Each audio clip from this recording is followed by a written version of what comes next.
Welcome to episode 22 of America in Crisis, Breaking the Cycle of Addiction. Set your DVRs to record. This show could save your child's life. My name is David Hunt, and I am your host.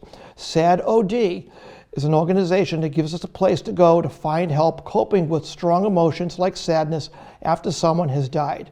And it provides those who care about us information to guide them in offering support. Today's guest is Glenn Lord. Glenn created Walking Through Grief, the support model for which is based on peer support principles, co-founded International Grief Institute, which provides education for professionals and peer supporters, and is past president of the National Board of Directors for the Compassionate Friends. I met Glenn when he and Franklin Cook were guest presenters at Middlesex Attorney Marion Ryan's Opioid Task Force Zoom call in August. The deaths from opioids are still with us and climbing. Within Middlesex County, over 112 overdose deaths, with 38 related to heroin, were reported as of August 17, 2020. Glenn, welcome to the show. Well, welcome. Thank you very much for having me. And I just want to clarify, SADOD is the name, but it's more than about sadness. It's about grief, and it's about peer grief support is really where we're focused on. And the SADOD is to help us kind of remember the name so it can be catchy. Can you tell us what SADOD, obviously it's an acronym, what does SADOD stand for? It stands for Support After a Death by Overdose. And when we're talking about support after a death by overdose, we're talking about deaths of all kinds. We're talking about deaths that may have been directly related to an overdose. It may be suicide related, it may be homicide, it may be some sort of accident, it could be other. But if the root cause is a substance, and we don't necessarily mean heroin only, it could be alcohol. If it's substance related and the substance is the root cause of the death, that is where our support structure does. And with that, what we do is we focus on three different audiences. We don't just have the one audience. We have, we focus on the public at large, which means anyone who's had a friend, loved one, family member who has died. We focus on frontline care providers, anyone who is working in this field, whether they be, they might work at a recovery center, they might be harm reduction workers, they might work at a detox, they could be all across the board. If their profession involves helping individuals who are struggling with addiction, we're there to support them in their grief. And we also work with individuals who are in recovery or still using substances. And this could be anyone from someone who's in long-term recovery to someone who's currently taking harm reduction services. And either way, we're there to support all of them in terms of peer grief support. Now, you're obviously here for a reason. Can you share your personal story with us, how you got involved? Absolutely.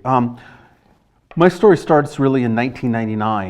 In 1999, I was a young man, and I was going up the corporate ladder, and I had aspirations of being a CEO of a Fortune 500 company, and that's where my world was focused. And my son, at the time, was 4.5 years old, and he needed his tonsils out, and as part of that procedure, there were complications, and there was medical errors, and he ended up dying 2 days later from the complications from the tonsillectomy. And that set me off on a journey that really changed my life in so many different ways. For anyone who has lost a child or a loved one or someone close to them, you understand that your world is never the same, that is a pivotal moment in your life, and there is a before and there is an after. And for many years, I struggled with what it even meant to be who I was, what I wanted to do. I spent a couple of years digging into my work and staying focused on that, but it really wasn't my interest, and I found that I needed to get my own peer support first before I started doing anything else. As a parent that just lost a child, which is probably the most horrendous thing in the world, I can't even imagine what you've gone through. Can you tell us some of the emotions that run through somebody's head? Oh, well, I think the answer might be to tell you that there aren't any emotions that don't run through your head. I mean, everything from being lost, from apathy, to no longer caring about whether or not you wake up in the morning or not, to anger, to confusion, all of those different emotions, and they can happen so fast. Life can, you can be in a moment where you can think things are happy, and the next thing you know, you're the smallest thing, and that happiness fleets. And even the concept of feeling happiness, enjoying your life can make you feel guilt, can have all of these other feelings with them. And there's many feelings that are tied into that. I also know what it is like to be the parent of an addict.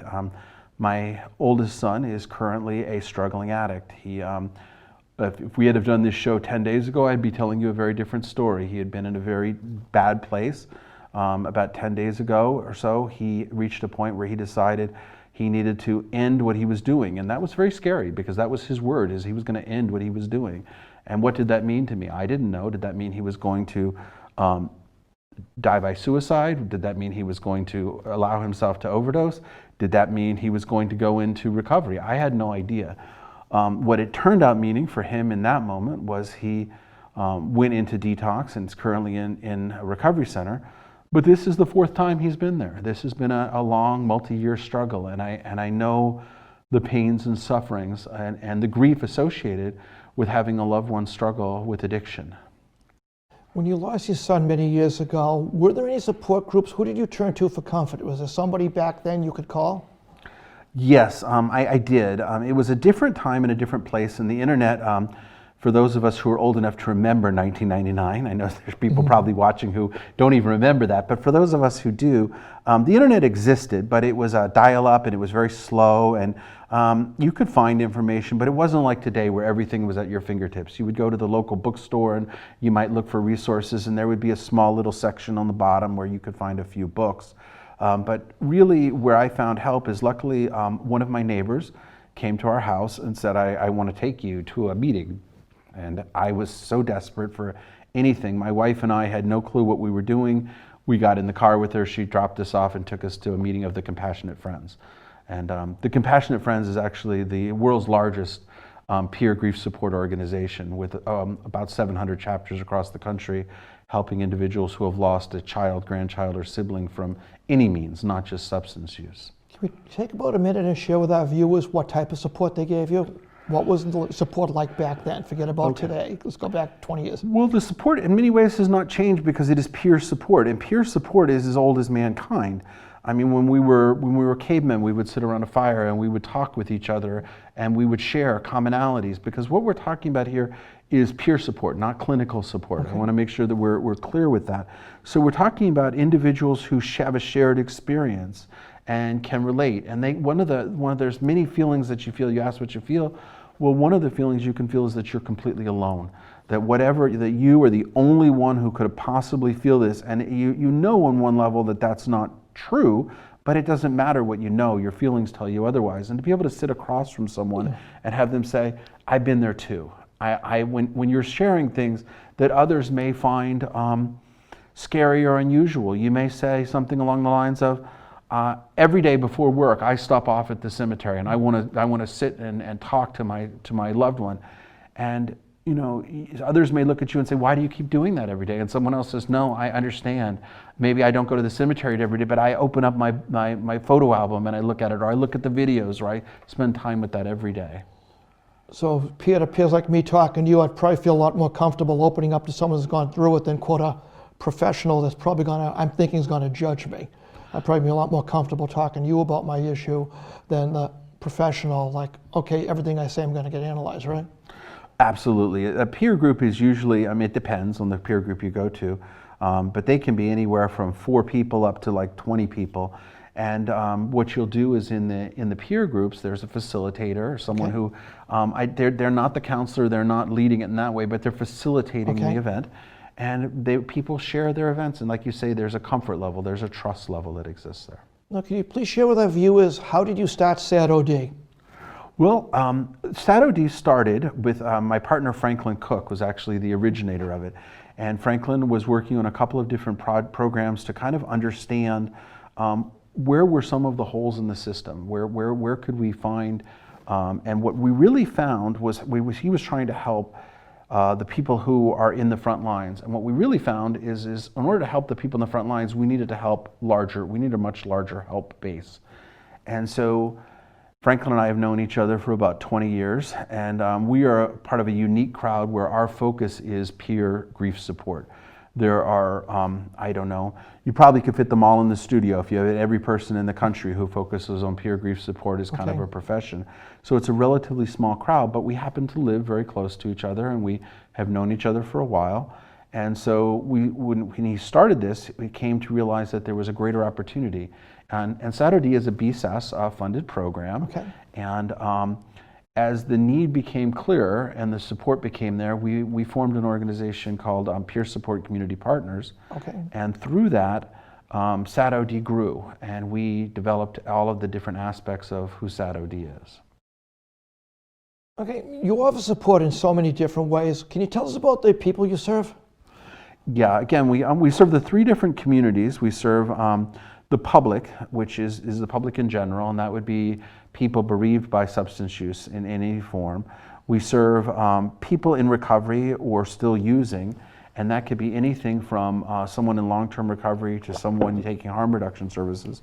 And we do frontline care providers, and we help them all in this peer support model. That's really what we're doing. We're providing, we're doing training, providing resources, facilitating, creating a community for all of these individuals by utilizing best practices and trying to bring forth the tools and resources for these peer supports to exist. And we have a variety of different tools and mechanisms that we bring that forth. Now, I recently went on your website, which is quite extensive. Can you share with our viewers what they can find on your website? And please take all the time you need within reason, of course.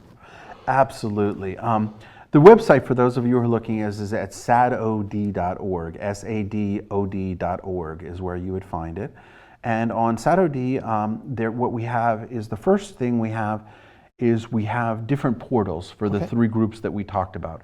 So if you are a member of, if you're the public, if you're a frontline care provider, or if you're someone in recovery, we have a portal or a place you can go that has a variety of different information about basic grief support. How can you find support? What are some of the tools and resources out there? And these are not all towards resource. These are vetted sources in many ways. We connect to other vetted sources. We create resources, but we're also trying to be a clearinghouse. Our goal is not to be the single source. Our goal is to get best information in people's hands.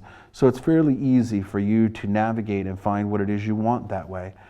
In addition, we have a peer grief support locator, because one of the things that is really critical, as we talked about, is this peer grief support, and it's oftentimes difficult to find. In today's world right now, I'm not sure when you might be watching the show, but in today's world right now, we're in the middle of COVID, and our world is still somewhat shut down, and having a peer support group where we had 15 people all in a room sharing may not be the best choice of how to do that.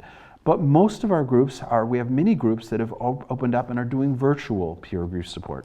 And that means that through the use of Zoom technology or the use of telephone technology, people can attend these groups. So on the peer grief support locator, you can search by your town and find anything within a certain mile radius. Let's say we are back to where the in-person meetings are happening, and you say, I want to find a meeting within 10 miles. You can put in your zip code, and within 10 miles, it'll show you the meetings that are there.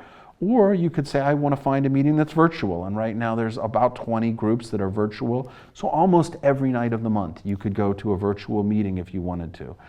You will have to contact the individual who's the facilitator first, because again, confidentiality, security, trust are all part of this. So we want to make sure that the people there are there for the right reasons. But you can find the group that is right for you very easily on the Peer Grief Support Locator. Another tool and resource that we have there is we publish a newsletter monthly called Peer Support Voices. What can you tell us about that? Yes. Well, the Peer Support Voices, what we do, and we call it Voices because substance use loss affects everyone, and we want to have all different voices heard, whether you're a sibling, whether you're a parent, whether you're a grandparent, whether you're a harm reduction worker, whether you're in recovery yourself. We want to hear those voices. So we have different aspects of each and every group that we share, and we try to share best practices and resources from those. And you can sign up directly from our website to get that, and it's published monthly, and that would come right into your mailbox. And feel free, if you have that, to share that with anyone who you feel might benefit from it.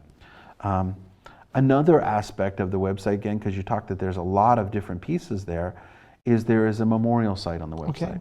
And that can actually be found by it is part of SADOD.org and can be found there. But if you go to honoringthemany.org, you will also find it. Honoring the Many, it's one long word. And on there, we have a place where people can share their loved one who's died from substance use. Again, any related cause. It doesn't have to be overdose. It could be any, as long as substance use is the underlying cause. And you can share a picture of your loved one, memorial statement, their obituary, their eulogy. And really the purpose of the Honoring the Many is to demonstrate that what we have here is people talk about, you mentioned the number of people who've died Yes. in this county in the beginning. And people hear a number. And last year there were over 2,000 people in the state of Massachusetts who died from overdose. And people hear that number and it becomes a number. It's just like anything else. It's very difficult to comprehend. You start to hear that there's hundreds of thousands if you look at over years. And they just get lost. But when you see faces and you realize that each and every one of these people is a person, they are loved, they are cared about, they mattered. And what we're talking about is not this number, we're talking about all these people that represent the number. And that really is important for people to see that, but also at the same time recognize that each and every one is an individual. It's not just the people. It was actually on the website. Actually, to be honest, it was quite upsetting and emotional because you're looking, here's a young girl that could have been going to college. She had her whole life ahead of her. Here's a young boy. I saw a couple of people in their school uniforms, so obviously they were some type of sports player. You think, what kind of life could this person have had? Is he's your next football quarterback? Just to throw a life away over trying to get high or not being able to find the help once you're on it. It was just devastating when you look through this list of people and you're seeing all these faces and knowing that they're no longer with us, and all these poor parents that are always blaming themselves. What did I do wrong? How could I not see the signs? I mean, it's just devastating to see a bunch of people rather than numbers. So let me ask you a quick question. How do you support the frontline care providers? Well, what we're looking to do is we have, again, there's tools and resources for the frontline care providers. And we're looking, if you are running a frontline care provider organization, we would love to talk to you. And we would love to understand how we can work specifically, to talk more, understand how can we help bring peer grief support into your organization.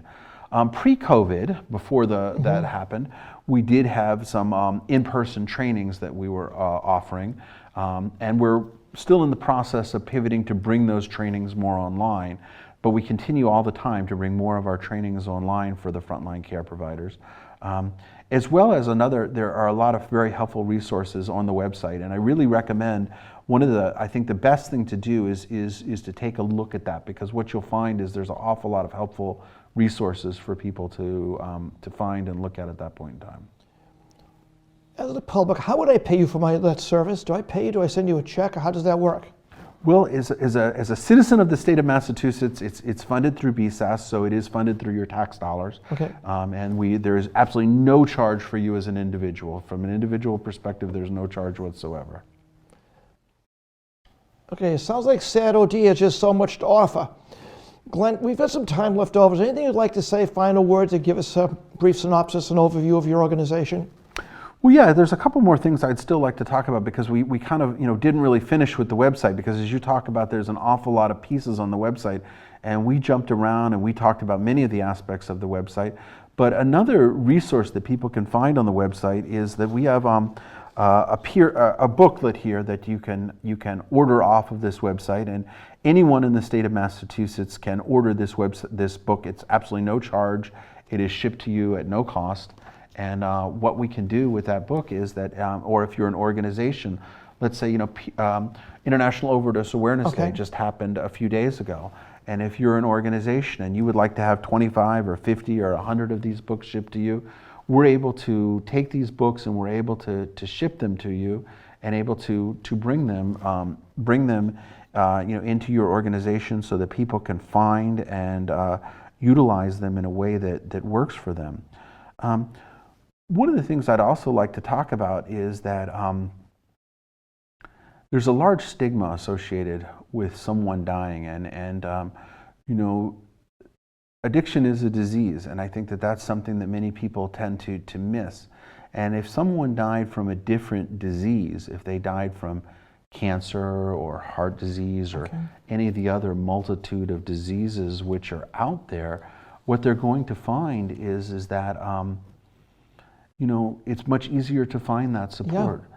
So one of the things that I really think that also can happen when someone has a death is that another thing is you feel isolated. And so one of the challenges that I want to kind of bring forth to people is we're here, you're not alone.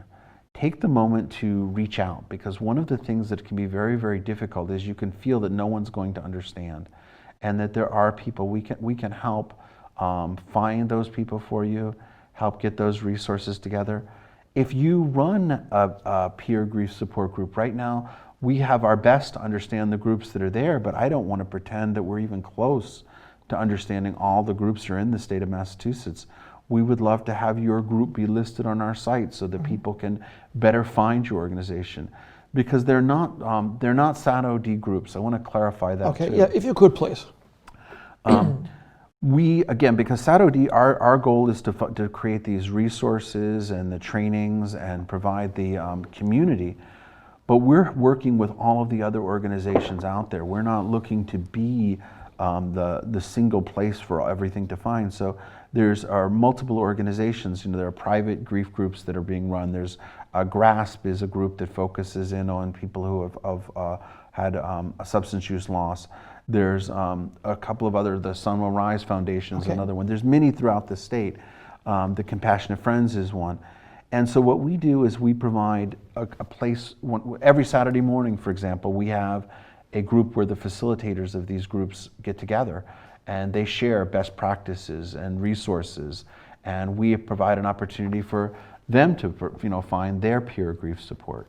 And so the groups, again, are just open to, we want to have all of those things as long as it's peer-based, where we want to be very careful, because there's other help out there, and people, we want to also say that peer is not the end-all be-all. There's the right time, the right place for professional counseling, but that's not what we do. That's not our focus.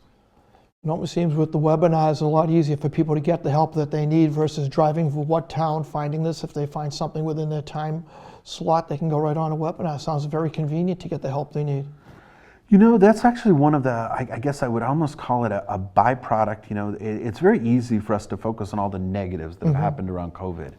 But there are some positives too, and I think what you've had down there is really one of the big positives, because right now, as we talked about, you can go to a grief group almost every single night. If you want, you can find it, right now I think there's 21 or 22 of the nights in any given month, there is a grief group running that night, so you can find it right away. It's also very easy. One of the advantages we found is that when the only opportunity was in-person meetings, maybe you have other children at home that you need to provide care for, and so you're not able to leave for a couple of hours. But if you can have them safe in the other room while you're in this meeting, you can provide that opportunity. Or maybe you're not able to take the time to go, for work, but maybe you could take an hour out of your work and go to a meeting and have that happen. And so the virtual provides that opportunity. So it is one of the major advantages.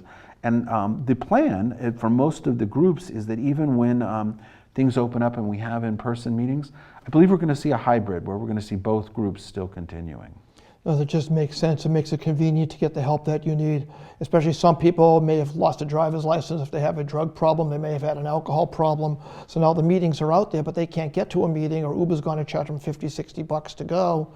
It makes it out of the question. So I do think that the Zoom call or even a hybrid model just makes it easier for those people to get the help that they need so much. Absolutely. Absolutely. The other challenge that, one of the reasons you and I talked here, as you mentioned, we met because we were talking at the DA's task force, and Franklin and I were presenting there, and that's how you and I met each other. And you actually asked a very interesting question there. Why don't people know about us was actually your question.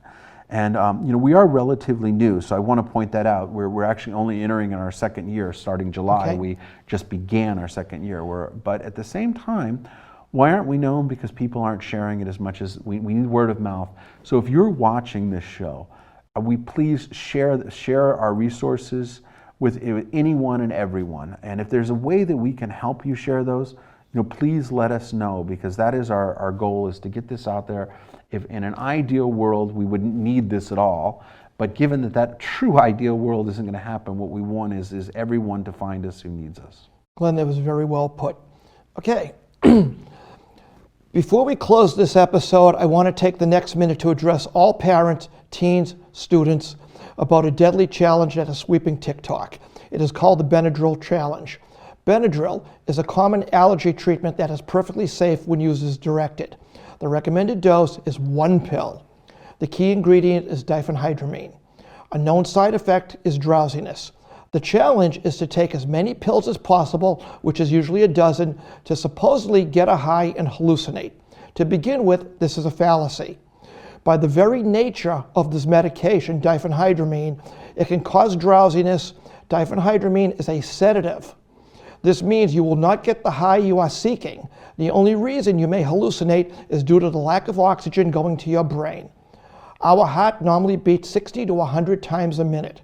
Teens have been admitted to hospitals with a heart rate of 198 times per minute. This rapid heartbeat does not allow the heart to completely refill with the oxygen-rich blood and starves your brain of the oxygen it needs to survive. This leads to seizures and extreme drowsiness, which are a fatal combination. Again, drowsiness is a fatal combination with seizures. The hallucination you may be getting is your brain reacting to the lack of oxygen, where you may be going into a coma and eventually death. I ask all parents, all kids, students who are hearing this today, please talk to your friends, your family. Kids, if you have never ever listened to a thing I've said on any one of these episodes, I implore you to please listen to your parents, the doctors, the professionals. Today is the time to listen. Risking your life for a few followers or a few likes on TikTok is crazy. Very simply put, you may not be alive to see the results. I urge all of you to prevent and consider the risk before you put your life at risk for the entertainment of others. Now, I would like to thank today's guest, Glenn Lord from SADOD, for appearing. As always, thank you for watching. Please share this program with your social media friends. If you or someone you know is suffering from a substance abuse disorder, contact the Mass Substance Abuse Helpline at 1-800-327-5050. Again, that's the Mass Substance Use Helpline, 1-800-327-5050. The show can be seen on a rotating basis on Woburn Public Media stations and on demand at their website and on YouTube. As always, want to thank the staff of Woburn Public Media Center for making the show possible and all the work they've done during the epidemic to keep the shows rolling and to keep us informed of what's happening in our community. Please enjoy the theme song, Rise Above the Noise by Fireheart, through the credits for important contact information. That means watch all the way through to the end, guys. We have some important information about our past guests and how you can contact our current guest. For America in Crisis, Breaking the Cycle of Addiction, my name is David Hunt. And again, thank you for watching. Until the next episode, be safe. All those you judge might never die. Above the noise, you hear us cry. There are people who care. Listen to the sound if you dare. Rise above the noise in the air. The sound not heard is what we bear.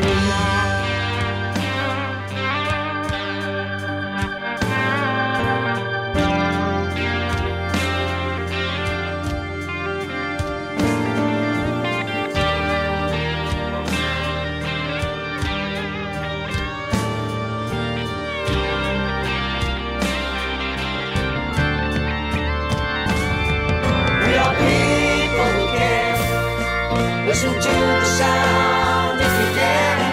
Rise above the noise in the air. The sound not heard is what we bear.